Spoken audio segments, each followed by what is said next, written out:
Welcome to the Dean's List, engaging conversations at the intersection of entrepreneurship, artistic expression, and holistic health.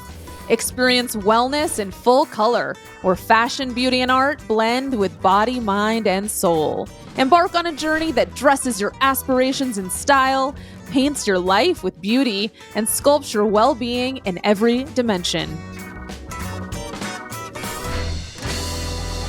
This is the Dean's List, where inspiration is always in session. Welcome to the Dean's List, where we are decoding the complex matrix of vital health, creative prowess, and business intelligence. I'm your host, Alison Dean, and in today's episode, we're walking a mile in a different kind of shoe with Anya Jensen, the pioneering force behind Anya's Reviews, and Anya's shop, and Anya's events. Anya champions the barefoot footwear movement, advocating for shoes that don't just protect our feet, but also promote natural movement and alignment. For years, she's been reviewing and recommending footwear that offers the closest sensation to walking barefoot, while educating on the benefits of allowing our feet to move as nature intended. Join us today as Anya shares her journey into the world of barefoot footwear, shedding light on how changing our shoes can transform our health and our connection to the ground beneath us. Hello, Anya. Hello, Allison. So happy to have you. All right, so lots to cover. I really want to just dive right on in. Can you share some of your background, like the story behind how Anya's Reviews came to be, perhaps the inspiration? I know you had your own foot health experiences, so how did it all come together? I definitely had some foot health experiences and a lack of accessibility to footwear that was going to be beneficial for me. So that's really the underlying mission statement. The whole goal of everything I do is that helping to educate and increase access so that people can just realize that it's an option, since it's not something that you normally, the way that I approach footwear and foot health isn't standard of care. It's not what you see when you walk into the department store, but a lot of people are searching for it without knowing that they're searching for it. So I had foot issues as a kid, and they just, combination of genetics and lifestyle and poor footwear, tight, restrictive footwear, particularly not having strong feet. And then over years of living like that, it came to a head, and I was just in a lot of pain until I found foot-shaped footwear, which is so odd that you have to even say foot-shaped footwear, like it's footwear, it should be shaped for the feet. Right. But I had never even thought about shoes in that way. And so I first found a pair of foot-shaped shoes. Ultra running shoes was the brand. And it was like my mind was just blown and my feet were so much more comfortable. And it kind of went from there. Yeah. Okay. I mean, that's like significant though. Like first experiencing just, discovering a foot-shaped shoe, finding a shoe, like even finding the shoe, like how did you find that shoe? Like were you just, like how did that, I'm like curious just because I feel like that's not obvious to a lot of people of like, wait, my shoes don't actually like really account for the shape of my foot. And then is it like you Googled foot-shaped shoe or how'd that all unfold? So a lot of people nowadays are doing that. They're searching for, how can I find a shoe that actually fits, that doesn't squish my toes? And that's great. Yeah. I didn't even think to do that because I didn't have the language. I didn't even know what I was looking for. I just knew that I was in pain. And my podiatrist sent me to Fleet Feet, which is a chain of kind of orthopedic comfort / running shoes. So a lot of people go there for running, but a lot of people who don't run go there for these comfort shoes. And so my podiatrist was sending me there to find these like stiff, you can't bend them, like put your orthotic in them kind of shoes. And they have this policy where you can exchange endlessly, basically, because they want you to be comfortable in them. I kept going back because I'd go home with a pair of shoes and I'd wear them around. Was wearing them inside the house even. Like I wasn't even going barefoot in the house. And I'm like, these are so uncomfortable. And they're like $200 shoes. They're supposed to be like top of the line. I got my custom orthotic that wasn't prefab, like it was made for my foot, $350. And I couldn't find anything that was comfortable. I think it was like the fourth time I came back with a pair of shoes to return that the attendant said, maybe you want to try these. And they brought out a pair of ultra shoes. So kudos to ultra running founders, Golden and Brian. They had a vision. They got them into chain stores like this. And unfortunately, it wasn't the first thing that was shown to me, but it was there. And I eventually found it. And just looking at it, I was like, oh, okay. Like this looks promising, right? Because my big toe was really inflamed. I was in a lot of pain. And every shoe, even these orthopedic expensive comfort shoes, were tapered at the tip. They were pointy. So my big toe couldn't lay flat. And that was the thing that was really in pain. So I put those ultras on and I was like, oh, like the angels started singing. I was like, what is this new experience? And I didn't go back. I never had to exchange again. I wore those, and that was my first step, pun intended, into natural footwear world.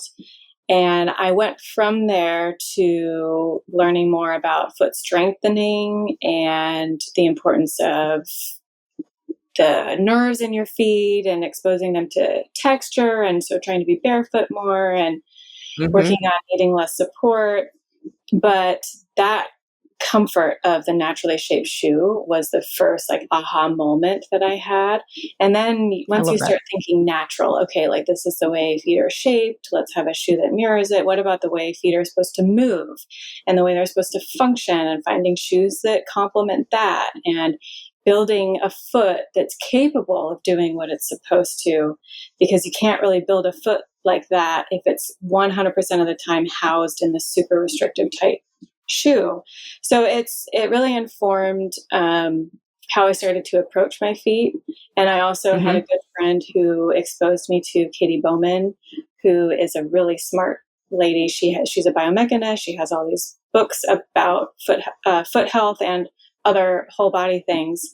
I read her book, Body Barefoot, at around this time. So it just everything was just sort of clicking for me that it was time to approach it differently, because I had done everything that I could the traditional way, and it was not helping. I was getting worse, actually. So we tried the alternate way, and then I haven't been back since. So I don't wear orthotics or at all. I was wearing them 100% of the time for years, and now I haven't worn an orthotic in at least 7 years. You've got very strong feet now, Anya. They are strong. I feel like you have very strong feet. Yeah. No, they are. I mean, I watched the videos. All the people that are watching or listening, it's very, very helpful to take a look at Anya's page, because she definitely does do a lot to educate, and a lot of the education is her showing her feet. So you can definitely see just what feet are capable of, and especially feet that weren't doing those things for a long while. I mean, the power of the body to repair and strengthen. I think Anya is a testament to what is possible, especially with your feet. Okay, so obviously you had some aha moments, but then what then prompted you to say, okay, I'm now putting this online, I want to start writing about this, and I want to start, I guess spreading the message of what I'm learning? Or, I mean, is it kind of like Julia movie where, she's like cooking every day and like learning as she goes kind of a thing, but she's like documenting it to like spread the message? Like, is that sort of like what was coming to you? Like, I'm going to learn, and as I'm learning, I'm going to share with everyone else and see what happens. A little bit. Yeah. So at the time, this was after Born to Run book had its huge super popular, super influential on the athletic community and the running community. Mm-hmm. And then most of the options were athletic, virtually all of them. There was just a very small selection of lifestyle shoes. And Okay. the ones that were available were men's shoes. And I remember feeling like, well, I can barely walk. So, this Born to Run angle and the five fingers and the sneakers, it's not really fitting. It's like, I don't see myself there. And I wanted to, for one, help people who are like me find options and find information and realize that it's a lifestyle thing. It doesn't have to be an athletic thing. You don't have to be an athlete to benefit from this information. It can be very accessible and really should be. Kids, different abilities, different ages, weights, all of that. It shouldn't be that none of those things should be barriers to the benefits that you can get from having functionally strong feet. So I just felt like there was this big, huge missed opportunity for all of these people who really could benefit from these ideas, but felt like it wasn't for them because they're just normal people and they don't run. So when I was doing my research for myself, because I'm trying to find out how to live this way, how to find shoes, how to improve my foot health, I thought that I should share it for these other people who were like me. And that was really how it began, was I just wanted to make that space available. Yeah. And then it was kind of like trying to give little nudges to brands of like, look, I'm sharing about these shoes, I'm reviewing these shoes, and a lot of people are interested in them. So what if you made shoes for people like us instead of us just buying these athletic sneakers and wearing them for every day? Let's try and expand and start thinking about these different demographics of people who really want and need your product, but with different use cases. We need stylish shoes, we need everyday shoes, we need winter shoes, all these things. And expanded size ranges and different width options. And so that was kind of the secondary goal was, okay, now that I'm seeing that there are people who want to hear this, can we push back and be like, hey, we're here, we're ready to buy shoes. So can you make shoes for us?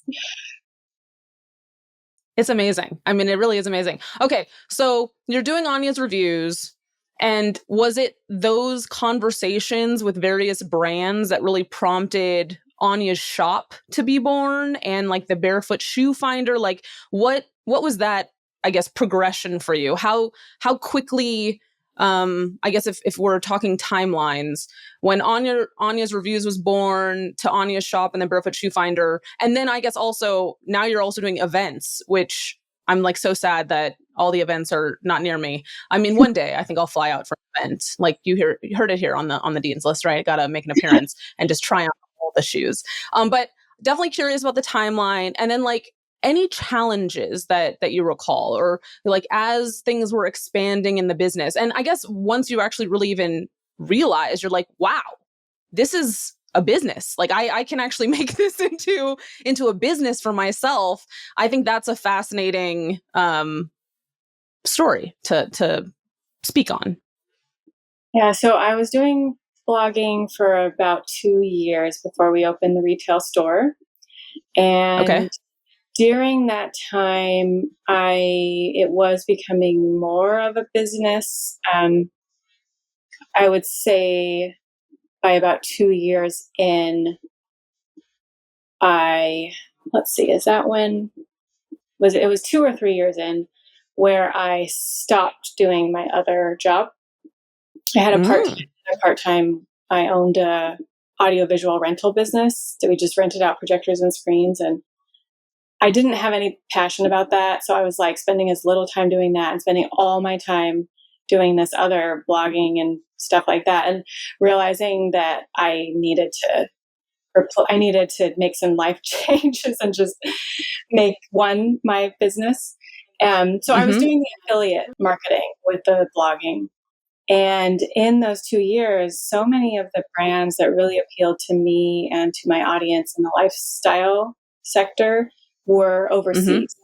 That the US market had a really, really good athletic options, but not so good in the lifestyle department.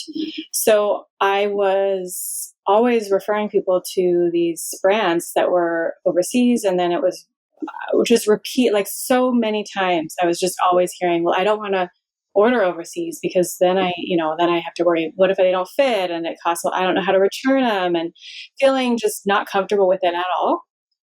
And so it was actually exactly 4 years ago in a few days. September 29th was the day that we launched the Anya Shop 2020. And my husband, Justin, joined forces with me for that one. So he was really interested in the e-commerce side of it, and he's more technical. So he helped build the website, and, he helps with the logistics there. And I just am the creative, and I know the shoes really well. So I was like, okay, this is what we got to carry. And these are the colors, and these are the models. And so we opened up with just a few options to test out the concept. And it was only European brands that we felt like customers here would really love to have better access to. Yeah. And then we went from there and just expanded the inventory. And now it's, got a warehouse and fulfillment team, and it just grew from there. So the concept, the idea is that we're providing something that you can't otherwise get easily. So rather than just trying to intercept people's shopping habits, it's like actually really trying to fill a need. And that's been really key to everything. I feel like in terms of just the motivation and the passion is like, there wasn't something here before, and we filled that space and wanted to actually do something that hadn't been done, and knowing that people want it and need it. So that feels good. That feels good to do. Oh, yeah. Yeah. So were there any, do you recall, I guess in the last, 4 years ago, maybe, do you recall, was there any challenges? I mean, obviously, I guess procuring things from Europe, that can pose some logistical challenges, like if things don't arrive, or, whatever that looks like, or just holding inventory when you don't yet have a warehouse, or, I don't know, there could be a host of things, but is there anything obvious, or was it like, nope, everything just kind of fell in line? Things don't fall in. I think that doesn't happen like that. I don't think. There were a lot of challenges. I mean, so the very first thing we did was a pre-order. And we don't do pre-orders anymore because like you said, sometimes things get delayed. Actually, perpetually things get delayed. Like you need to expect that they get delayed. So you do your best guess estimate, you add 6 weeks, and then you still don't bank. You still don't say it's going to be here by then, because you're going to be wrong. If you tell people it's going to be here by then, it's going to come later. So we did this pre-order as the very first thing, and it took a really long time for them to come. There were some delays, and then navigating, importing, and customs. There was all this stuff that we had to figure out how to do. So we had things get stuck in customs, and we're like trying to figure out what do they need, and what do we do wrong, and how do we get the products delivered. And now we just don't do pre-orders. I mean, we would be better at it now, but it's just not. Like, people get angry and anxious because you have their money and you told them when something is going to come, and and then you just keep saying it's delayed. That doesn't feel good when you're the customer. So that was one thing. I mean, there's been so many things. So many things we've had to learn. All right. But you've overcome them.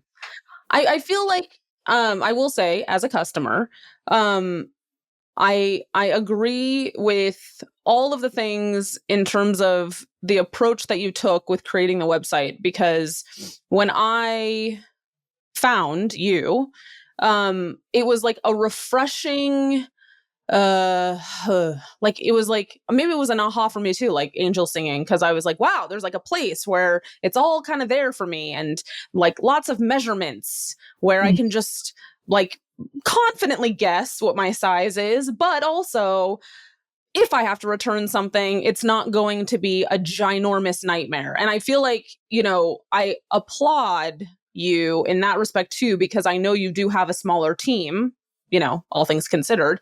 And always the returns have been like very painless. So I even had a friend ask me like, "Oh, is it going to be, problematic with Anya?" I was like, "No, I've never had an issue." So I think that that is something certainly to applaud, because that really does deter future purchases. Like I mean, it certainly has for me with other, other brands or other, stores.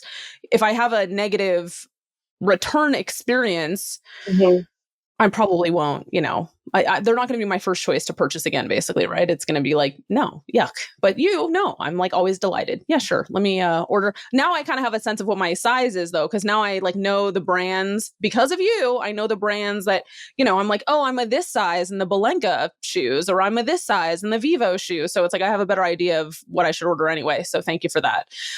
Okay. So curious, like, what are some common maybe misconceptions people have about barefoot shoes and foot health? Like, now I'm sure you've heard so many things or so many different responses, but how do you address any misconceptions that people may have? So, one major one is that a barefoot shoe is one thing. And I call it the natural footwear spectrum. But because barefoot shoes is very colloquial and that's what people are using, that's still Mm, the terminology that I mostly use. But the reality is that it is quite a spectrum, and that there are a lot of different reasons to make use of different shoes, types of shoes at different times in your life, or just different people have different preferences or different abilities. So people have an idea that it always means a very thin, flexible sole with zero support, and that they're huge and clowny. And the reality is there's just so many different options and so many different ways to make them work for you. I hmm use a 3/4 length orthotic in my Vivo barefoot shoes while I was strengthening my feet, because I had relied on orthotics for so long I couldn't just go straight into it. mm, And it worked great for me. Like, it was a really good in between. And then after a while, I was able to not use it anymore. But by being more open minded about like sort of ditching the dogma and just figuring out what I needed to do, like what's my goal, and moving towards it, but without being rigid, like there might be hmm multiple ways to get to it. hmm That is a common thing that I talk about. But, I've seen that change a lot over the last decade. hmm 7 or 8 years ago, it was very rigid thinking about it. Like, it was like you're a diehard or a purist or you're not into it at all. So I've Right. seen some really positive change in that idea that that we can open it up more, and that we Yep. can think about it in a broader terms so that more people hmm can figure out how to enter. But I hmm do still consistently have to remind people that even though that's true, um, sometimes we think we need support and cushion, and we maybe need less of it than we think we do. So it's kind of this push hmm and pull of like, yes, there are definitely reasons to be open minded and not be so hardcore on thin, flexible soles, no support 100% of the time. But also, maybe we're not always doing the best things for ourselves if we never even push our limits and try to uh, make less use of it, try to strengthen our feet, try to have less cushion. So it's a give and a take, and that's kind of where we're at right now. Is I have a less hard of a time convincing people of the spectrum of the being inclusive and the different options and the different thicknesses, and more of a hard time of, hey, maybe you don't need that all the time. Like maybe you say you have flat feet, you say you have high arches, you say you need orthotics. I'm thinking maybe there's a way you could work on your feet so that they actually work better for you no matter what shoes you wear. And you don't have to be relying on that support. That conversation is hard to have with on a broader sense. One-to-one, yes, but like, culturally in our modern day world, it's difficult to get that across. I can see that. Yeah. It's because everyone's feet are unique. So, I mean, while there are obviously similarities, it's kind of like, and I think it's also, people's appetite to want to change, which is also another, I mean, it's a hard thing when you've been conditioned to see shoes in a certain way, or, I mean, even when podiatrists, I think, are saying, oh, you need that pair of Hokas, right, to get you through the day. It's like, it's an interesting mind shift when you're like, oh, my feet are capable of doing more things than I'm being told. I think I can see where that could be the challenge. So obviously now you have a warehouse, you said that, so kudos. Curious, obviously there's a lot of choice out there, or at least there's a lot more choice now than ever before related to the natural footwear space. How do you, evaluate and select what actually is going to go into the shop? And like, do you feel like you're being more selective now, or are you being more like open to everything because now, you have I guess the ability to offer more? Mm-hmm. Yeah, we try to balance it where we want to offer a lot of things, but it will kill your business if you try to offer everything. And so we do have to be selective. The nice thing, so it's such a good pairing with the blog because I test and review so many shoes and have for 6 years now. And on a very I'm very meticulous and detail oriented, and I have testers who help me. So I have a pretty clear idea of what I think is going to do well, what I think is going to fit people well, how they wear, the ones that have the best quality. And that's how I choose. Yeah. And as much as we'd love to have all the brands, we just can't. And some of these brands have really low margins. They just aren't producing shoes on a massive scale for really cheap. They're not marking them up a ton. So then they can't offer them wholesale on good terms. So sometimes we have offerings that we just really want to bring, but that really don't make us any money because the margins are just not there because they don't have margins, so there's some of that, and having to figure out the balance of making sure that we're still showing up for the community in a way that serves them and not going to drive ourselves into the ground by offering stuff that we can't profit off of. Well, yeah, I mean, you definitely have to strike that balance of, if it's a business, you have to not. Yeah. Okay. Well, that makes sense. So something self-select by themselves in that capacity, just because it doesn't behoove you to have them in inventory. So that does make perfect sense. Okay. So obviously I know that the purpose or your initial intention was, and I think it still is in a large part, but education, right? So just really educating the masses on what natural foot health is and what that looks like. So how are you now, or what is the balance between that and like running the business side of the house look like? Is it now your husband, because he can focus on that, it's allowing you to still pay attention to the education, or are you needing to make accommodations for yourself to kind of do it all? Yeah, it's a lot. I have my hands in a lot of different pots at the moment. My husband is full-time on the shop, so that helps. And I'm shop mode, I don't know, 20% of the time. So I'm mostly sort of directing, advising, not so much the minutia for the shop.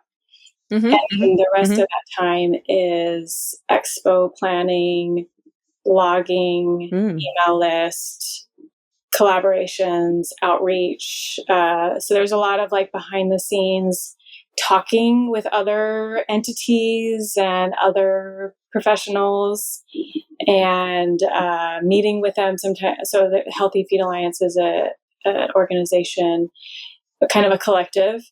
And there's a lot of health professionals in there. So I'll listen to presentations to make sure I'm kind of up to date, at least a little bit on research and findings. Right. And so there's a lot of little things like that. It's a good job for someone who's maybe a little bit distractible because I just like change what I'm doing, like, 100 times a day. But yeah, it gets challenging for sure. I have some really great assistants that help with upkeep on the blog and things like that. But yeah, it's definitely tough to kind of keep my mind on all these different things. Yeah. This is where a team is very helpful, right? Having good people and good places within the org. Can you talk a little bit about your collaborations? Because I think that that's an interesting thing to highlight. You have a partnership with Origo, which I think is super cool. I feel like there's probably other ones that I'm missing right now, because I know that you've had a few things on the shop that say like, buy Anya. But I guess, how did all that come to fruition, or where did the idea for you come into play where you're like, okay, now I have a big enough audience where I want to create my own shoes. Cause that's really exciting and awesome. And not everyone can say like they're birthing shoes. So, what did that look like? That kind of like everything that I've done is, it's just, you start small and you just learn as you go and keep going. So at the very beginning, it was Etsy shop. So I was finding shoemakers and asking if they would do a custom shape that was custom cut to my foot shape, a custom sole, so that it would be wider in the toes. And there were some like total fails where I sent them my tracing, and then they'd like widen the ball of the shoe and keep the tip pointy. And I'm like, okay, well, that's not what I wanted. And so trying to find somebody who would actually modify not just the width of the ball of the foot, which is really typically shoes that are marked as wide, all that they've done is added more material on the upper. So it's more that they've actually added volume so that your foot can spread out more, but the actual sole itself hasn't changed. And that's pretty much standard for shoemaking. I had no idea. So I had to be very like hands-on and like explain it really clearly what I wanted. And in order to do that, you can't have prefabricated soles. They have to be hand cut. And so I found a couple Etsy shops that were willing to do that for me. And then I'd share about them, and then they'd start getting all these orders for these foot-shaped versions of their shoes. So there are a couple Etsy shops that I actually got converted over to Barefoot, and they ended up selling so many more of them that they stopped making their other shoes. And so Labu leather is one. It's just one guy who hand makes these sandals, and they're just like perfection. The leather is amazing. The way that they're designed is so versatile, and the shape of them is that the one that he sells now all the time, and then we also stock them in our shop, is based off of my foot. That one custom order that he made for me, we worked together at some point. He was like, okay, I'm selling so many of these. Can you help me just make them into a permanent model. So we tweaked it a little bit, but for the most part, it's like my foot, which is fun. So that was the beginning of it, was kind of this seeking out shoemakers that are maybe a little more malleable, and then working together so they already had the design, but I helped them figure out how to tweak it so that it was more foot friendly. And I did something similar with croup-on sandals, which is another, they're just stunning. The quality is amazing. The craftsmanship. I really like that. I really like this small business, this heritage skill set that I want to preserve, but let's make it wider. Let's make it more comfortable and more foot friendly. So that was the very beginning of my design the story, I guess, my design history. And then from there, it was like, okay, I'd have these ideas of things that I wanted to see, and I would kind of reach out and pursue, whether it was, can we get this in a certain color? Because I feel like this color is missing and it's super popular in America. So can I get this color and then we'll stock it in our shop, or this version?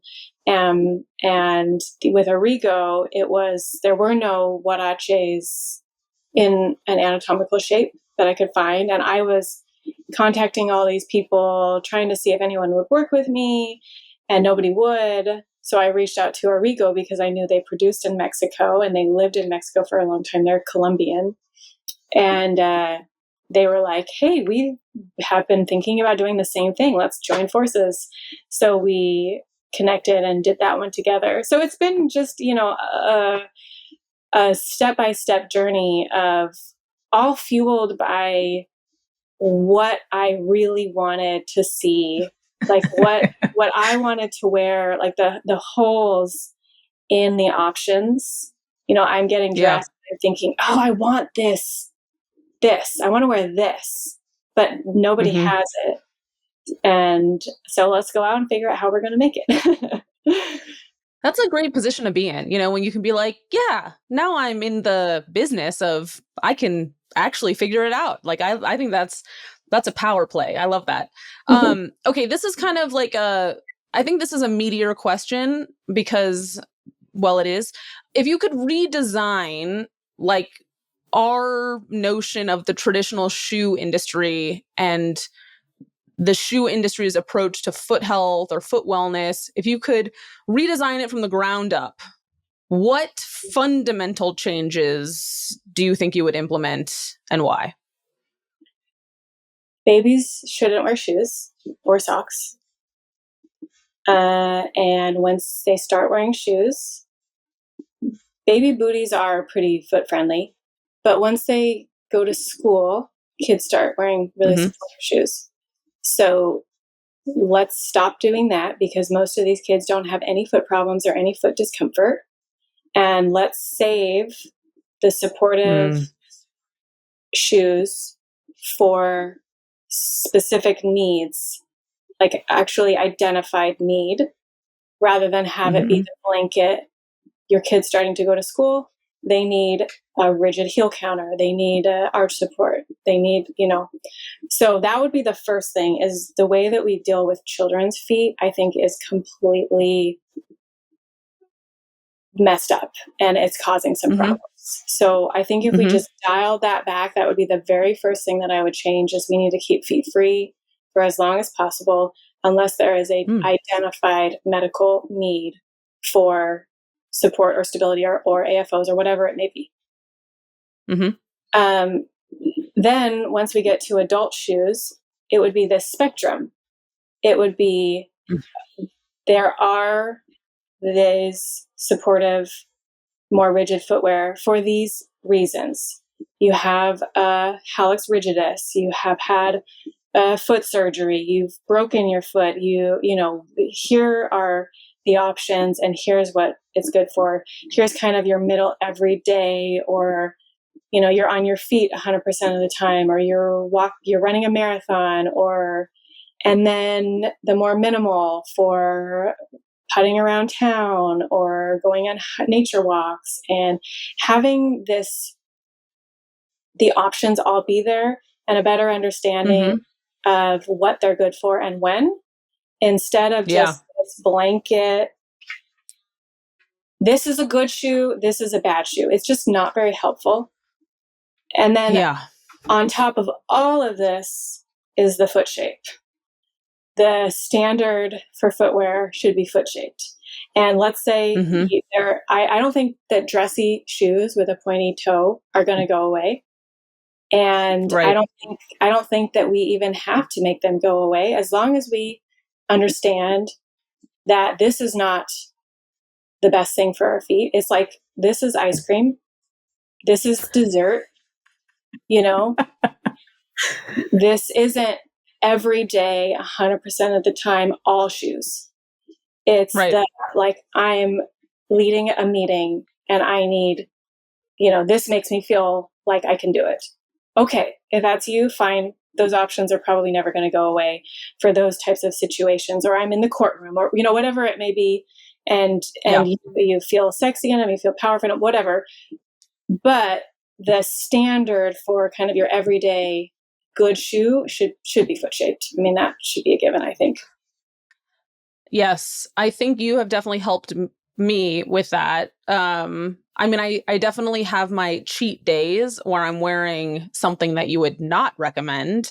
But I think the overall is, I'm definitely using my foot friendly shoes. I'm curious, like, so I don't know if you saw the new launch of sneaks, which are alleging that they're, I don't think that Sarah Blakely said foot shaped, but she basically said you're walking on clouds, even though it's a heel. So I'm like, would Anya try those? Or are you like, hell no? I don't know. I'm curious. I don't know what sneaks are. Oh, you should look them up, Anya. So basically, Sarah Blakely of Spanx, like, it took her 10 years to create.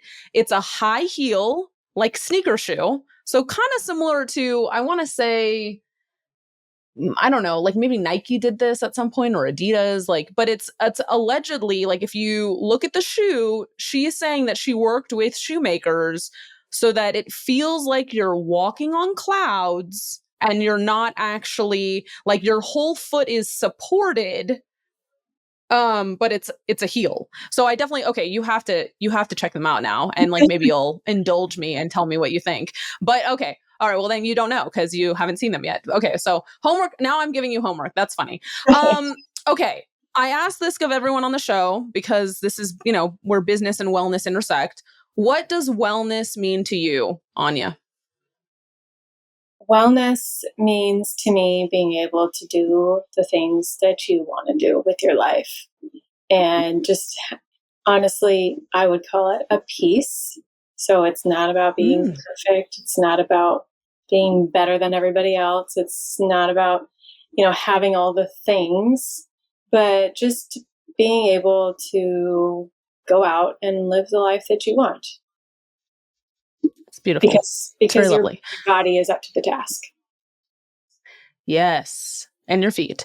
Do you have any daily, like, wellness non-negotiable? So like things that maybe you do when you wake up, or things that you have to, check off a list every day to just make yourself feel like, yeah, it's a good day. Like if maybe you don't do one of the things, it's not as good of a day. Is there any of those things in your repertoire? Definitely a walk. But there are some days where I don't. But for the most part, I pretty much walk every day. I try to walk first thing in the morning. That to me is kind of like ground zero of just getting blood to my brain. Moving a little bit, getting the blood flowing, getting my feet moving. That would be ground zero for me. I love that. Yes, that's a good one. I was doing that with my dog in the morning until there was like loose dogs on the run in my neighborhood, and I don't have a dog that deals well with loose dogs on the run. So that sort of has now assaulted me in like fear, where I mean, I could guess go for a walk on my own, but I feel really sad because then my dog looks at me and is like, why aren't you taking me with you? So Yeah. now I just don't go at all, which is like, it's so sad. Okay. Since you've immersed yourself in the foot wellness space, I'm curious if you've had any unexpected insights or lessons about just holistic wellness overall. Like, was there anything where, even though your focus is on feet, something else kind of popped up for you where you're like, oh, that's interesting. Like, I'm curious. There were a lot of intersecting things for me. One thing that is still specifically related to feet is the way that it can calm your nervous system down to get stimulation through your feet.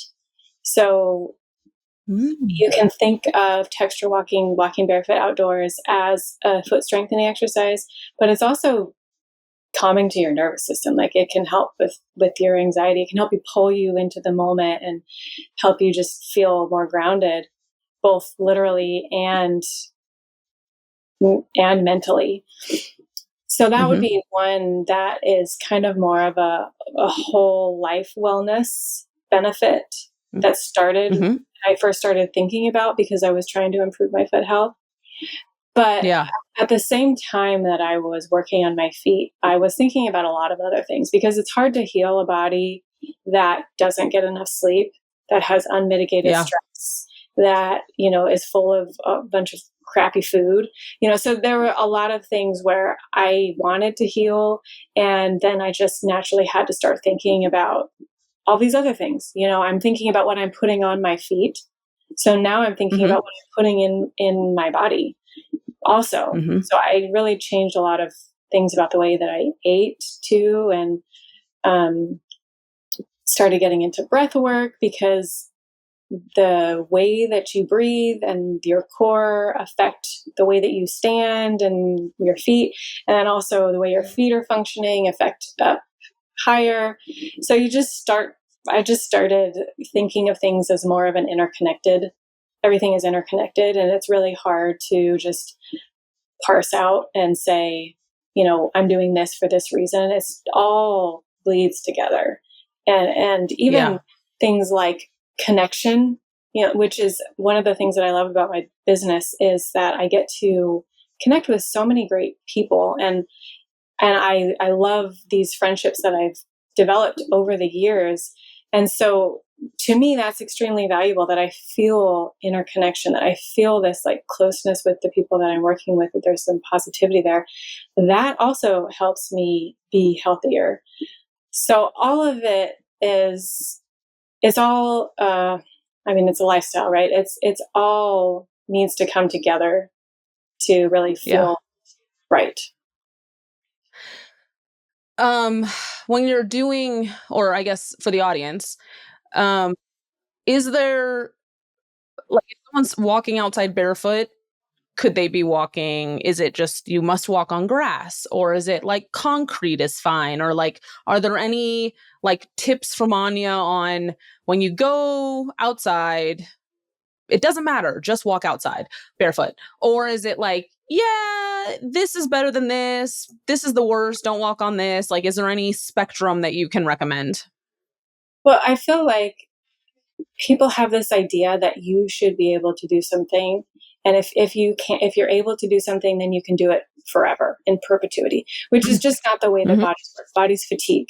So you may be able to walk on concrete for 5 minutes, and that doesn't mean you can't walk on concrete. It just means that you can only walk on concrete barefoot for that much time. And same with walking on uneven terrain or on soft grass, or, you can still say you can do it, even if you get to a point where you have to stop. So that's something that I feel like is a little bit of people are kind of funny of like, oh, it's bad to walk on concrete. Well, is it, or is it just bad to walk on concrete 100% of the time? Maybe it's all about dosing. And that is true for virtually everything. Like you can't eat that, except for maybe walking, which is a really cool biomechanical thing where we can walk almost endlessly. But not really, we will fatigue, we'll run out of energy. But all of the things that we want to be able to do with our feet, we're never going to be able to do them endlessly. So just Right. we can get a lot of variety, and we can know our limits, and we can, maybe we want to walk on barefoot, and we want to sometimes walk on the pavement, sometimes walk on the grass, and we do it until we reach our limit, and then we stop. Yeah. And we just honor that, we honor that boundary that we have. And it doesn't mean that our feet have failed us. It just means that, we got to switch it up. I love that. That's great. Are there any memorable stories that you have of, I guess, maybe some of your clients or customers that have reached out and given you feedback of how much what you do or what you sell has impacted their well-being? I don't have any testimonials here to read off, but I get emails and messages daily, and my shop team, when they get returns, they get little notes, and we love it. Sometimes it's just, I needed something for a wedding really fast, and I knew that I was really dreading having to wear heels. And so I'm so grateful that you had these dressy shoes and that they came fast, and I got to be pain-free and present for this important decision. I love that. Ranging from that to, I was in so much pain, I couldn't find anything that worked for me, and these shoes have just turned my life right back up again, so that I feel like I can manage things, I can move again, and that is also awesome. So there's so many different ways that it can benefit. Some of them are more dramatic, some of them are just, I'm so happy I don't have to be in discomfort. And it's all great. I love all of it. Yeah. Right. Okay. So this is unexpected. We're going to do a quick fire. This is an opportunity for people to perhaps experience a different dimension of Anya that they may not otherwise know. So fun fact, it's first thing that comes to mind. Nothing should be that difficult. And then there's only a few questions after that. Are you an early bird or a night owl? Night owl, for sure. Not a morning person. Coffee or tea? Both. I love both. Okay. Favorite color? I don't know if I have one. I really like most colors, but I do not like pink or purple unless it's just like the perfect shade. Oh, thank God I didn't wear pink or purple. That would have been like instant revolt. What was the first paid job that you ever had? Paper route in high school. Cool. Oh, that's cool. Favorite cuisine? Well, I'm a quarter Mexican, so I think I'm biased a little bit on that one, and probably Mexican. Yep.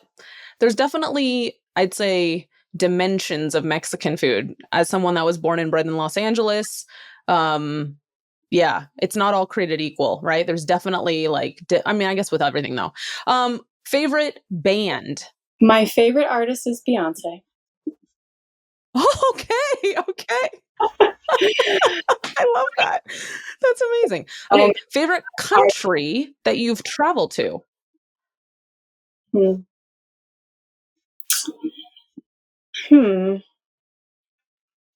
I think that China was probably the most spectacular place I've ever visited. Wow, that's amazing. Did you see the Great Wall? Of course, yes. Yes. Okay. Southern I've only seen it in photos. It's like, what's the one app, like on your phone, that you can't live without? Oh man. I mean, do like Gmail and messages? Probably messages. That counts. Perfect. I'm texting all day. That counts. What's the one word you would use to describe your business journey? How about organic? Oh, I like that. If you could have any entrepreneur as a mentor for a day, who would it be? You can say Beyonce if you want. Actually, she would be a great one. Beyonce. Okay. What is a book I mean, you may have already answered this, but what's a book that you think has significantly influenced your mindset, be it business or otherwise? There, man. So I'm reading one that is like totally just very influential for me right now, called The Myth of Normal by Gabor Mate. And Oh, yeah. I'm really enjoying it. From a business perspective,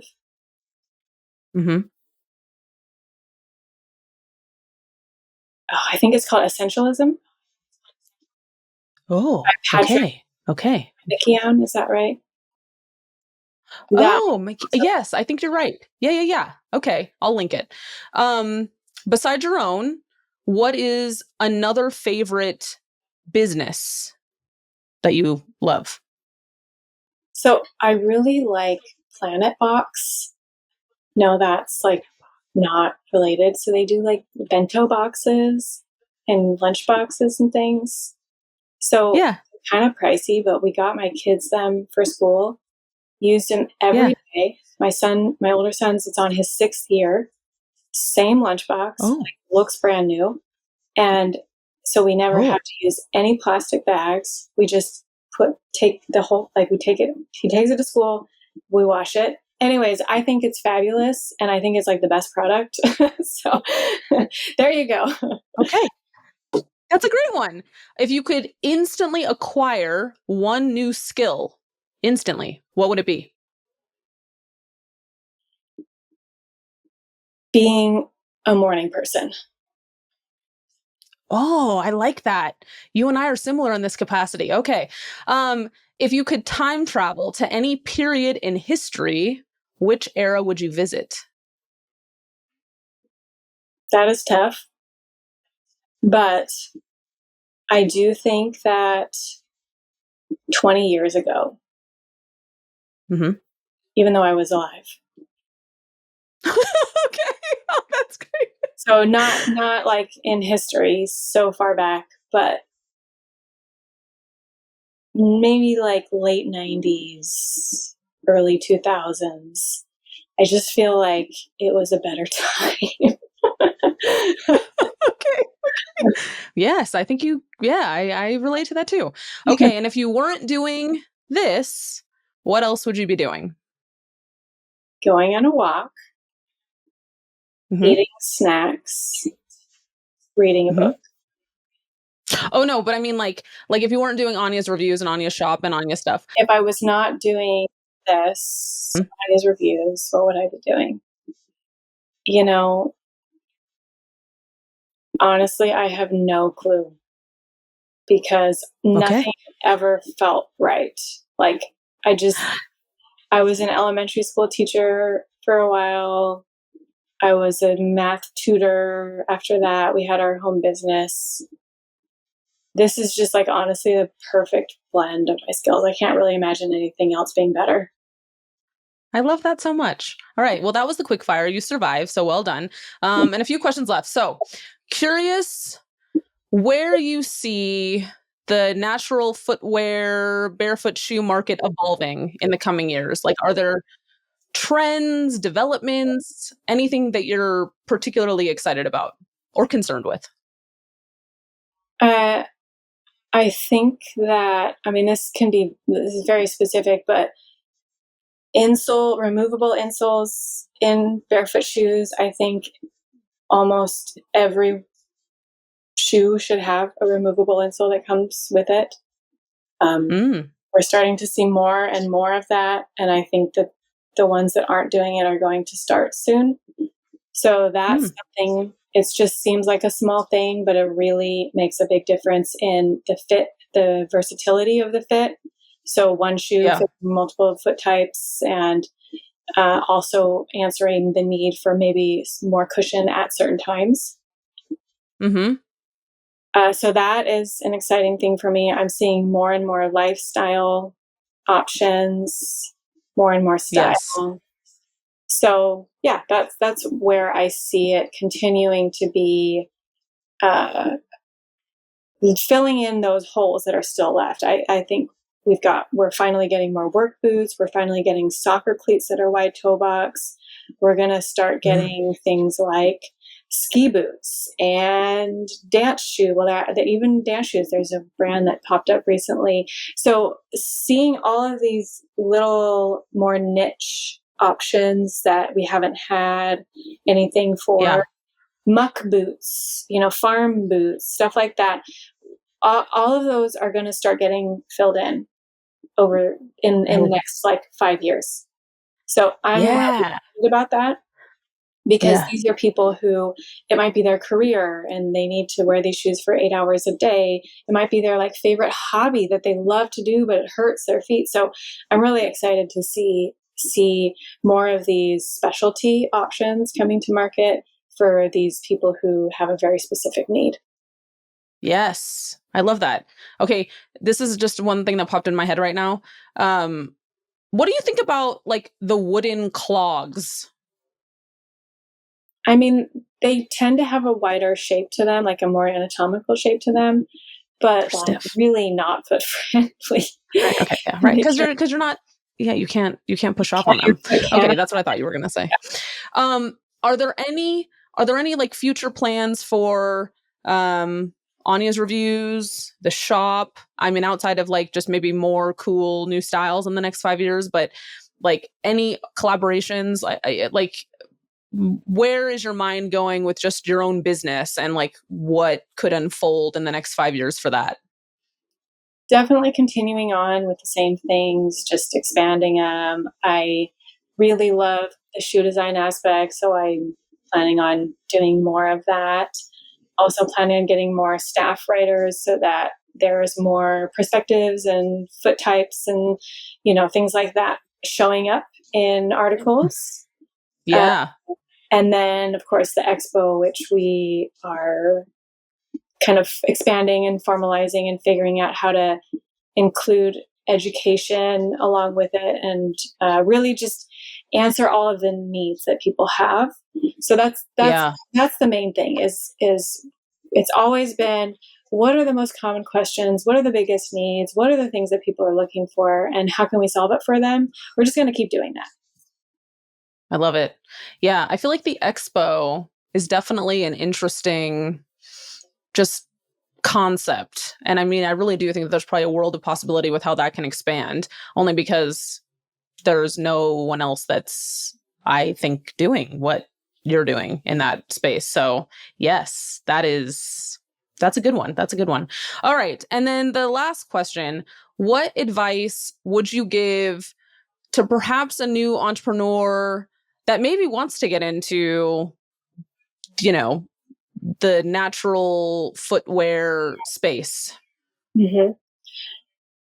It would be that you want to make sure that what you're offering, what you're creating, is time well spent, that it is something that isn't being done well by other people. So you're not, rather than doing something that's redundant or iterative, what are the needs and how can you help fill those needs? Sometimes when you see trends in a niche, there's a bit of this oh, this is popular right now, let's do it.